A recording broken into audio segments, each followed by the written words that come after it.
My wife's name is Ava. She's pretty much the only good thing that has happened to me over the past few years. Lately, though, things have changed with her. Let me go back to the beginning. 3 years ago, I was at rock bottom. Like just about everyone my age, I shipped off to college when I was 18. I was never the best student, but I was never close to failing any classes either.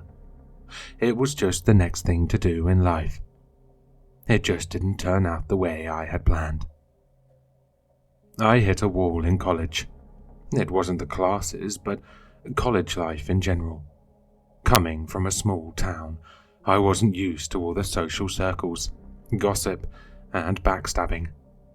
More than anything, my dorm was just a mass of loud strangers. My anxiety and insomnia hit a peak, and eventually, I couldn't do it anymore. My parents were disappointed, but they eventually got over it. I was adamant that I would get a job, and that college was just not right for me at that moment. My mistake was taking the first job that came my way. I started working at the grocery store, just down the street from my parents' house. It was soul-crushing work at first. I stacked so many cans and peeled so many labels that my fingernails were permanently chipped. I dealt with so many customers yelling about their expired coupons and how the bakery ruined their child's birthday cake that I had a persistent headache. Unlike college, however, work was repetitive and mind-numbing. More than anything, it felt pretty good to come back to my childhood bed at the end of the day. Things got better right around the time I met Ava. My do-nothing store manager retired, and I decided to throw my hat in the ring for the position. Next thing I knew, I was working a salaried position. Things still were far from perfect. I had new migraines, involving employees not showing up for work, stealing merchandise, or failing drug tests. The difference now was that I was finally in control of something for once. It was my store, and my rules for the most part. It also helped that my bank account now had 4 digits in it, and I was looking forward to moving out of my parents' house. I met Ava on a completely random day at work. One moment I was fixing the lotto machine, and suddenly there was a stunning woman looking at me. She was tall with shoulder-length gold-brown hair and a set of large brown eyes. At the time, she was clutching a can of green beans. I shook off my immediate infatuation long enough to hear her explain that she had a lot of food allergies and that she wanted to know about some of the mystery chemicals listed on the ingredients label. I had to take my phone out for some quick research before piecing together some less than scientific explanation for the strangely named compounds. She was extremely thankful afterwards, leaving me with a smile. This became an almost weekly occurrence. Ava, I learned her name after the 3rd time, would come in to quiz me on some preservative or food coloring agent. It was a little strange, but I figured that she was used to going to some organic grocery stores or something. Her questions eventually turned to conversations. She wanted to hear about me, and I learned about her as well. She said that she was a graduate student, working with a professor to study some of the rare salamanders found in the nearby woods. When she started talking to me outside of her food questions, things picked up speed. For only the 3rd time in my life, I asked a girl out and, somehow, she said yes. It was a whirlwind after that. She was adventurous, outside of food, constantly taking me on road trips and daycations. It was good for me. I was a college dropout working a dead-end job, and suddenly my world was a whole lot brighter. Ava never talked much about her past. She said that she had a bad relationship with her family and couldn't move away from them fast enough. She only had a few friends, like me, as she had made around town. My parents loved her, so it wasn't hard to consider her a part of our family. I was always teaching her things that I thought regular parents usually taught their children. I taught her how to change a car tire and how to cook a pot of spaghetti noodles. I guess her relationship with her parents really was strange. She always had an interesting way of bashfully bringing up questions about those things. She would be overboiling something on the stove and say something like, "Help, I do not have knowledge on this." I thought it was cute. The little idiosyncrasies in her speech made me feel like she had spent time in another country, or something like that. After a year, I was never so sure about anything. This girl had to be my wife. I wanted her with me, lighting up everything around me for the rest of my life. She seriously said yes. In some private moments, however, she did ask me if I was sure. After all, she had to travel regularly back to her college and attend conferences. We'd be separated for long spans. I said exactly what I felt. While I always wanted to be by her side, it seemed like a no-brainer trade-off. If it came to it, I had no problem with quitting my job and picking up everything to move with her if we had to. My first clue that something was off came during one of those conferences. Back at home, I decided to call Ava to check in before I went to bed. She didn't answer her cell phone, and I basically figured she was tired from the trip and had fallen asleep with the phone off. Still, being an overly cautious person, I decided to call her room number. That was a problem. The number I called was disconnected. That was a little concerning, but I thought maybe she had scribbled down the wrong number for me. I called the hotel front desk then. That started sending shivers down my spine. Not only did they not have any record of anyone named Ava in the hotel, but her room did not even exist. In fact, the hotel only had 5 floors, and Ava had given her room number as 604. I didn't sleep that night. My mind raced with possibilities. Did she not make it to the hotel? Had she lied about where she was going? And if so, why? Was she having an affair? Had she left me? Why? We barely ever fought about anything.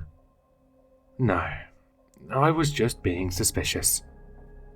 I resolved to call her program advisor in the morning. I sent an email to the professor, just asking if I could get in contact with Ava and how she was doing at the conference. I had just pressed send when my phone started ringing. It was her. I exhaled all of the air I had been taking in from hyperventilating. She had seen my missed call and was just checking up. She apologized for falling asleep and not getting back to me. I delicately broached my confusion with the hotel situation.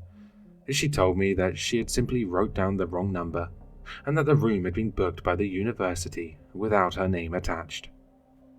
That made me feel pretty bad about feeling so suspicious.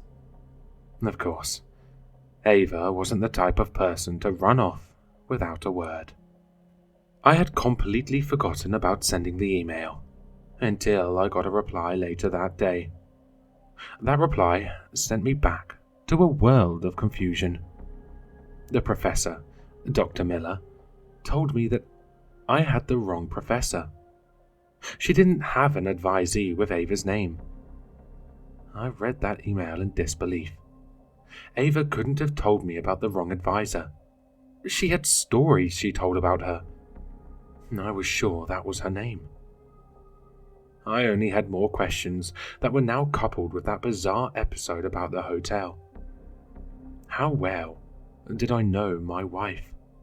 Was she even in a graduate program? I'd never seen the bills, but she assured me they were taken care of by a scholarship. What was she doing away from home? How do I even bring this up to her? When Ava came home, I still didn't know how to find the right questions. I was afraid that just speaking the words would cause my perfect world to break. So, I was cold and distant. It wasn't on purpose, it was just a reflex. I was sure that I just needed to find the right time to bring it up. I was also resolved that this wouldn't be the end of Ava and me. She was too pure, too good for me. Whatever it was, an affair, a job she didn't want to talk about, something about her estranged family, I would not leave her. I think Ava really sensed my coldness. She started spending more and more time away from home. Mostly she liked to take walks on the trail down the street from our house, especially in the early mornings or in the evenings. I really started missing our evening movie dates. She had so many movies she had missed out on as a kid, and I enjoyed introducing them to her. Her favorite was Monsters, Inc. I had given her a Sully plushie as part of our first anniversary present. It usually sat at the edge of our bed. It took weeks for me to get the courage to talk to Ava about her mysterious trip. Every moment with her started to be filled with suffocating anxiety instead of the warmth I had felt before. Finally, I decided that I would take a walk with her on the trail. I thought the pleasant atmosphere of a misty early morning might take some of the edge off. Ava usually got up early for her walks, so I set my alarm for 6 a.m. the next day. I awoke, surprisingly, well before my alarm clock. It was 5 a.m., and the sky was a very dark grey. I wanted to go back to sleep, but quickly decided to stay awake to make sure I could catch Ava before she headed out. I rolled over in bed in an attempt to get up.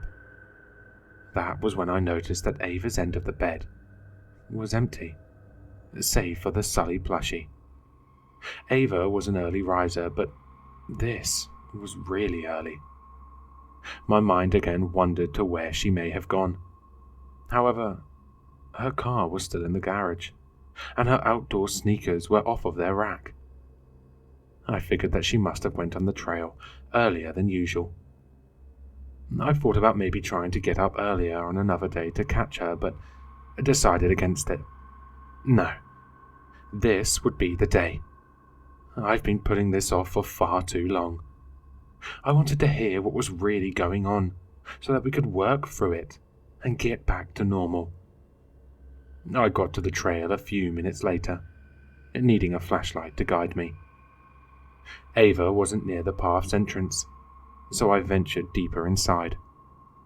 The thick trees seemed to curl around the dirt path, making a canopy above me. The ground was just slightly muddy from the early morning mist. The cold air fully woke me up. I was only a minute into my walk when I noticed a dark goo-like substance underfoot. It darkened some sticks on the ground itself. Curious, I stooped down to get a better look. There was a red tint to the soupy substance. It was blood. It was gruesome to look at, but my first thought was that it was animal blood. Maybe a cat had gotten a hold of a squirrel or a chipmunk, or maybe a deer had been hit by a car nearby and had stumbled back into the woods to die. I kept walking, only to find that the bloody trail continued. Whatever had happened, it was brutal. I found a clump of hair next. It was wrapped around a large stick that sloped onto the trail. It was long and human. In the light from my flashlight, I saw that it was golden brown. Ava's hair. I nearly fell to my knees. I started coughing puffs of grey mist. This wasn't just a hair or two, it was an entire patch removed. And there was all this blood. No. I was screaming internally, fearing that anything I actually spoke would make this situation real. What happened? Was it a bear? We usually had one bear sighting a year. Some crazed murderer? Why did I let her walk alone? My only two options were to run back home and call the cops, or try to find her myself.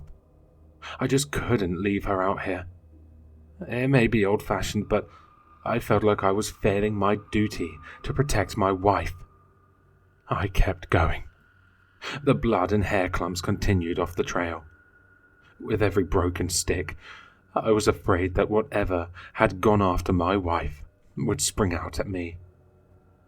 But I knew that time was of the essence. I had to go fast. The next grisly discovery was only meters ahead. There was some grey mass, almost glued to a fallen branch. It was sticky blood and flesh that had kept it in place. I realized that it was human skin, greyed due to the blood loss. I may have thrown up then without stopping. Something did smell terrible. I nearly fell into a sort of clearing. The trees parted to a grassy plain.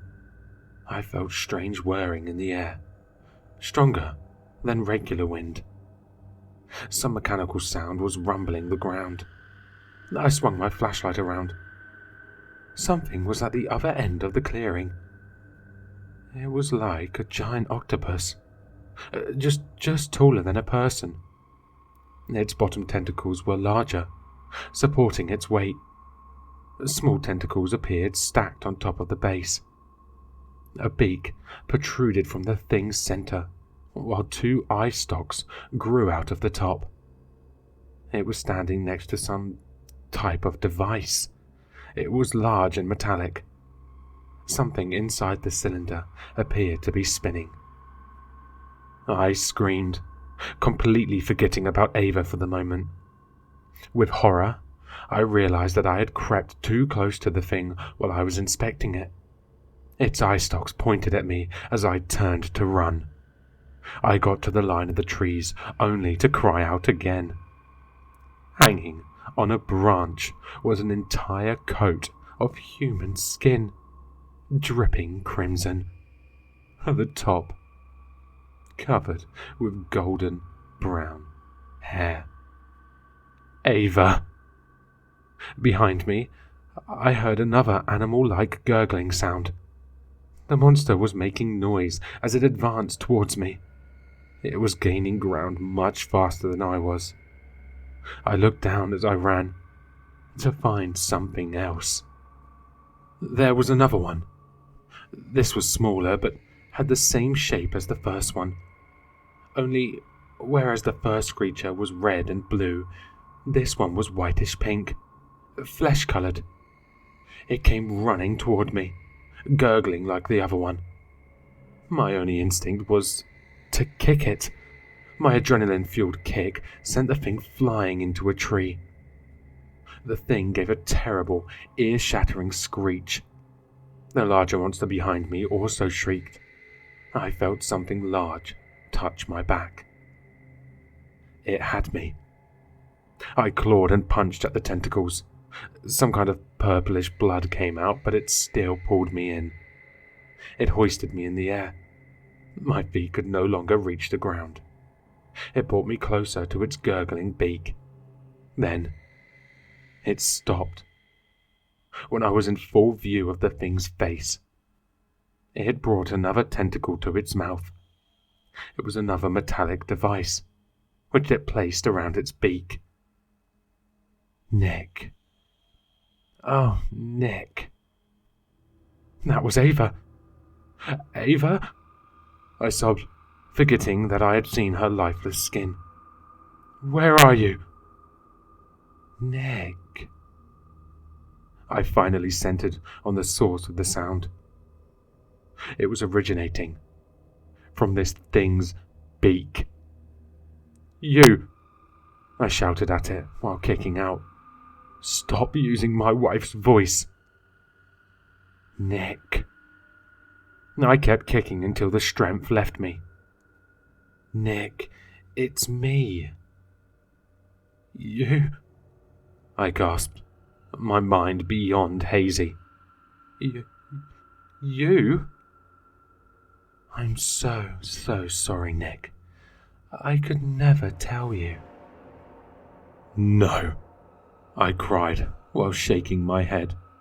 It's not. It doesn't make sense. I can explain, Nick. I had to listen while this thing spoke. It told me how it came from a race of explorers from galaxies away. Those explorers were scholars, wanting to learn everything about the sentient beings of the universe. They liked to take on their form and to live among them without creating a disturbance. They had machines that could craft skin, hair, and all outward appearance. Their bodies, like octopi, could fit into almost anything and were malleable. They could slip into fake skin and live like it was nothing. She told me her story. She had spent years waiting for an interstellar assignment. When a green and blue planet had been marked for study, she had been sent there. She had landed in the wilderness to make sure her arrival was a secret. After that, she had studied the languages and cultures. When she was confident enough, she stepped into their world, wearing their skin. She even picked out a name, one of the most common ones from a baby book she found. What she had never planned on was growing so close to one of the planet's inhabitants. She had fallen in love with him, and despite any reservations, she had chosen to remain with her mate. Ava, I murmured in disbelief. I'm so sorry, but it's me. This is me. Everything I knew was breaking apart. We can go back, she begged. I can put on the human suit again, and you won't have to see me like this again. It'll be just like before. It wasn't just the words that had gotten stuck in my throat. My brain had completely stopped formulating thoughts. Or you can run away. I understand. I've lied from the beginning about something so important. You can go and never look back. I won't be angry. I'd understand. Seeing that I was calming down, she lowered me to the ground. I remained standing there in awe of the creature before me. Even if you do leave, I've told my people to never intervene on Earth. I've told them that there are many kind humans there who should just be left alone and studied from afar. You've done so much for your world without even knowing it. Okay, I said. No, I wasn't even sure what that meant. It's just the word my brain centered on to tell me that it was processing information again. Ava. This was Ava. I noticed another set of tentacles. They were the same fleshy ones that I had seen on the little one earlier. Then, that one? I gasped. A miracle, Ava replied, sounding like she was weeping. Maybe the greatest one that the universe has ever known. That's why I'm out here. I need to make a new suit. I leaned down, holding out my hands to this fleshy creature. Sensing something on an instinctual level, and despite my earlier actions, it slowly climbed up my arms. The top of its eye stalks were hazel, just like mine. On that strange, cool morning, I held my child for the first time. Hello listeners, if you enjoyed this story, please check out the author in the description. For more content, leave a like, comment, and subscribe for more sinister readings.